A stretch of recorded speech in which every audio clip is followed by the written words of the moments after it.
अस्सलाम वालेकुम, आप देख रहे हैं वर्ल्ड न्यूज़। खबर शामिल करते हैं पंजाब से। वर्ल्ड न्यूज़ के सरपरस्त आला जादा नशीन आस्तान आलिया मीरा पंडी शरीफ साहबजादा सैयद अंसर हुसैन शाह ने वर्ल्ड न्यूज़ के प्रोग्राम सच के साथ में सैयदा नूर फातिमा से गुफ्तगू करते हुए कहा कि वज़ीर आला पंजाब मरीम नवाज शरीफ और IG पंजाब डॉक्टर उस्मान अनवर का अवाम के तहफ़्फ़ुज़ के सिलसिला में जो इक़दाम उठाया है वो एक अवामी इक़दाम है।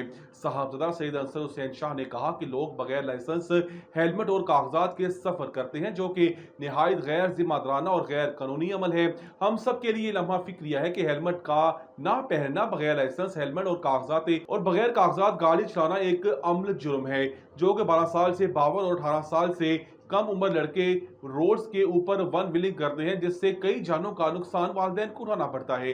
साहबजादा सैयद अंसर हुसैन ने मजीद कहा कि वामुन्नास को चाहिए कि लाइसेंस और हेलमेट का कागजात पर अमल पैरा हो, ताकि कोई नाखुशगवार वाकया और दुश्वारी से दो चार ना होना पड़े।